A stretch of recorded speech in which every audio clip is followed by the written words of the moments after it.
These are just the 5 teams that I think are overrated based on what I've been seeing in the media, social media, YouTube, all of that. But if you disagree, just comment down and let's have a conversation about it. Without further ado, I want to start this list off by talking about the OKC Thunder. I think the Thunder are in a great spot as a team and as a franchise, but everyone needs to cool down a little bit. I love SGA, but saying he's a contender for MVP, it's a little far-fetched for me. I don't think Chet Holmgren's going to have the instant impact to where it brings them over the ceiling and takes them out of the play-in, like brings them into a playoff spot. You got to realize they were getting absolutely brutalized by the Timberwolves of all teams, who are not very good. And the only player they added was Chet Holmgren. And that's a lot to put on a guy that's going to be in his first season. Now, don't get me wrong, he could be a great defensive player, but I'm not really worried about the OKC Thunder defense. Yes, they're on the smaller side, but I also look at the Thunder as a very scrappy team that can play small ball. Like, I'm not worried about them on the defensive end at all. I think they actually got quality defenders at 1 through 4. I'm not sold on Josh Giddey defensively, but SGA, Lou Dort, and J-Dub, they can hold their own defensively, and then you add Chet in the center. They're going to be a great defensive team, no doubt in my mind. But the reason I think they're overrated and that the narrative that they are going to be finals contender, postseason, whatever contenders they are, I just see different type of BS saying they're a lot better than they're going to be. But if you look at the efficiencies for the Thunder as a team, they are one of the most inefficient teams in the NBA offensively. Yes, that's bound to happen with young teams, and it's a problem. Like, you don't win playoff series or basketball games while being very inefficient.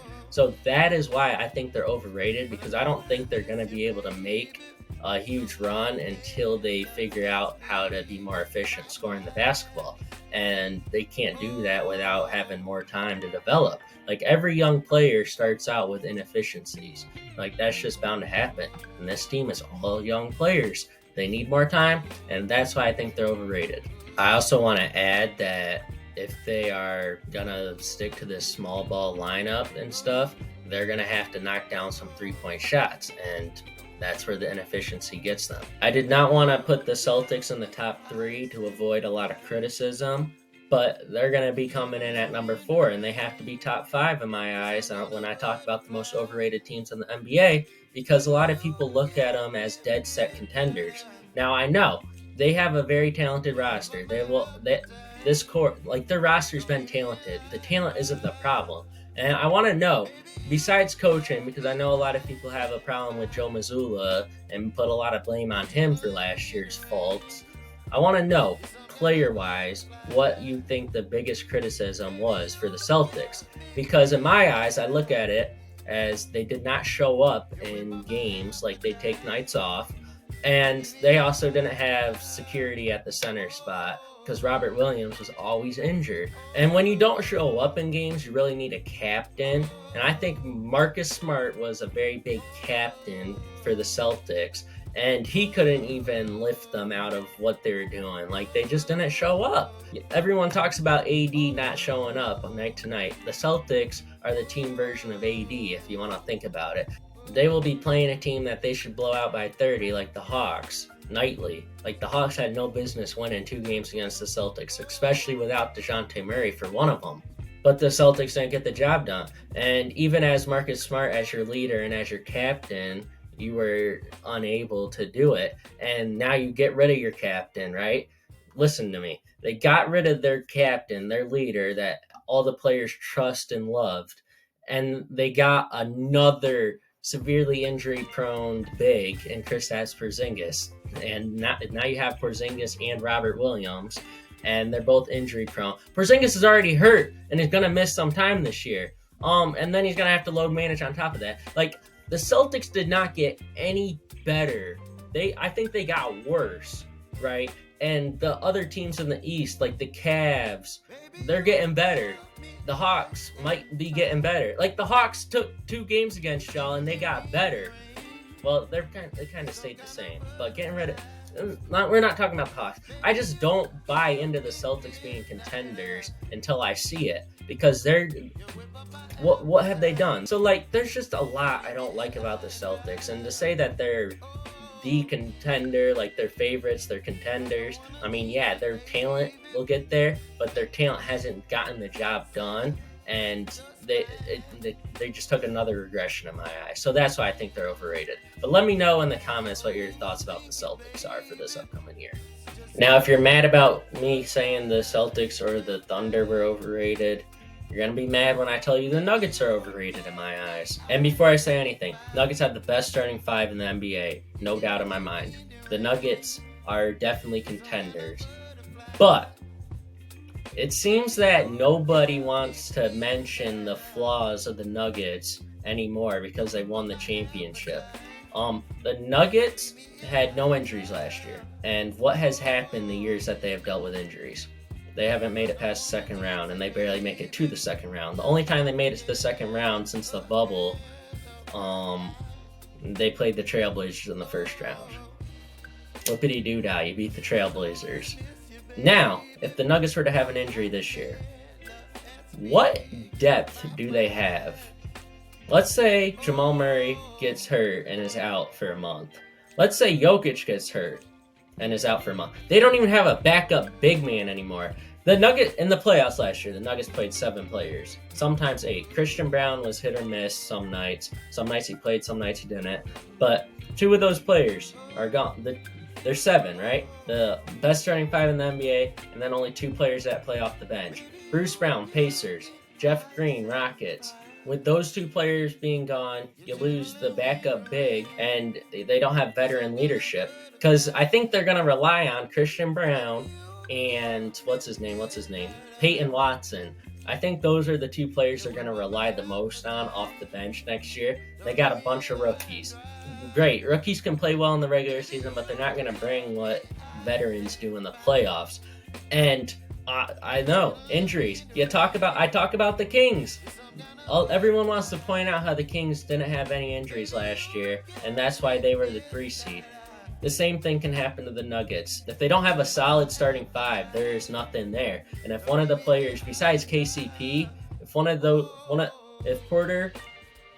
Porter's hit or miss, but if Murray, Jokic, or Aaron Gordon get hurt, if one of those 3 get hurt, they're going to struggle significantly. And that is why I'm saying they're overrated. Again, they are a top 3 team in the West, undoubtedly. They are a contender. But people are forgetting to point out the truth. And the truth is, they did not deal with injuries last year, one bit, and they have no more depth. And if you get injuries and you have no depth, it is a recipe for disaster. Because we saw it with the Suns last year. We literally just seen it with the Suns. We've seen it with so many teams. You have no depth and you get hurt, you're screwed. And that's exactly how I view the Nuggets, and that's why I think they're overrated. And since we talked about the Nuggets, why don't we talk about another team that's just in the finals, and I'm going to talk about the Miami Heat. I should not have to check my phone every day, and every time I look on any social media, anything, I see Damian Lillard, Heat, blah, blah, blah, blah, blah. The Heat will not be good if they get Damian Lillard. I don't care.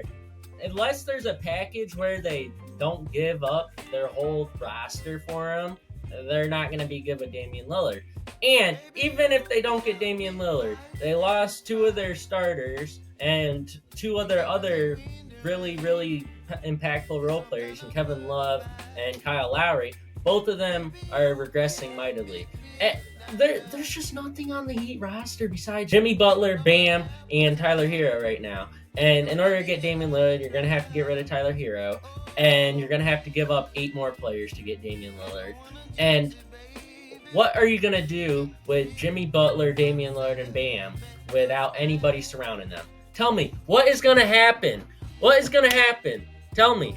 You're going to trade Caleb Martin. You're going to trade Tyler Hero, Hawkes, Jovic, and name 3 other players on the roster right now. Name 3 other players on the roster. Yeah, I don't think you can off the top of your head. Orlando Robinson, maybe. He'll probably have to be sent to Portland too. The team's not going to be good if they get Damian Lillard. They're not good even if they don't get Damian Lillard. So no matter what, the Miami Heat are not going to be as good in my eyes. Jimmy Butler and Bam are one of my favorite duos in the NBA, but there's nothing around that duo besides Tyler Hero and Caleb Martin. I don't think you're going to be able to get the job done. And if you get Damian Lillard and you just have a big three with nobody around them, what happens with a big three with nobody else around them? I hope it's not like a controversial thing for me to call them overrated.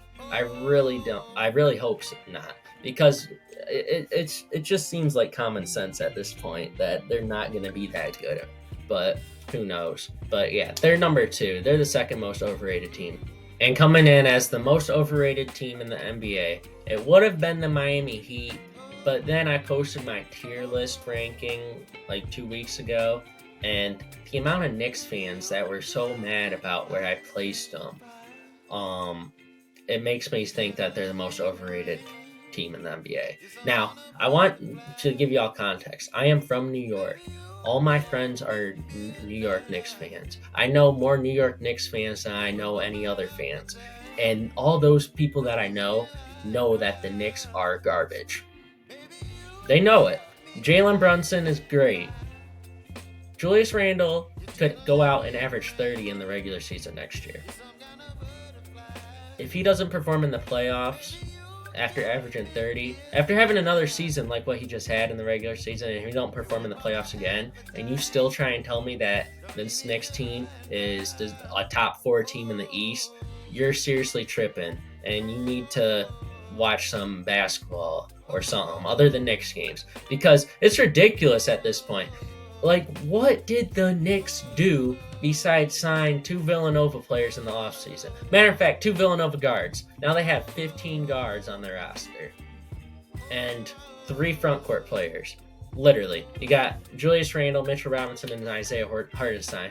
Name another player over 6'7" on that roster. It just baffles me that people think that the Knicks can be top 4 in the East next year.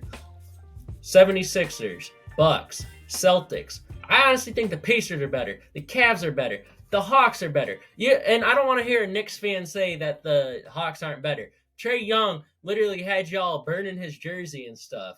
Like, y'all need to stop overrating your team. Like, you can have love for your team, but when your team is regressing and didn't make it past the second round and they didn't do anything to benefit themselves in the off season, and other teams benefited themselves, like, y'all beat the Cavs. Yes, I know. Y'all beat the Cavs last year. But the Cavs have done stuff in the offseason to get better. You have not. So, and now the real reason you beat the Cavs was because that was all their first postseason besides Donovan Mitchell. Whoopity-doo-dah. They got postseason experience. They brought in veterans, and they're going to be a lot better. So don't tell me that the Cavs are not better than the Knicks heading into the year. Could change during the year. But as of right now, are you seriously going to tell me that having people under 6'6" playing the power forward is a top 4 team in the East? Really? It just makes no sense. So that's why they're the most overrated team in my eyes, because people are mad about where I ranked them. I would have put the Heat at the most overrated team over the Knicks, but yeah, Knicks fans made me upset. But I do love the Knicks. I'm from New York. I watch every Knicks game that I can. I'm not a Knicks fan, but yeah. The Knicks are the most overrated team in the NBA. But let me know who you think the most overrated team is in the NBA. Let me know what your thoughts on the 5 teams that I talked about are today. And stay tuned. I'm going to talk about the top 5 most underrated teams next. So I'll see y'all at the next video. Make sure you subscribe and turn on post notifications so you don't miss that video. Have a good one. I hope you enjoyed. Bye.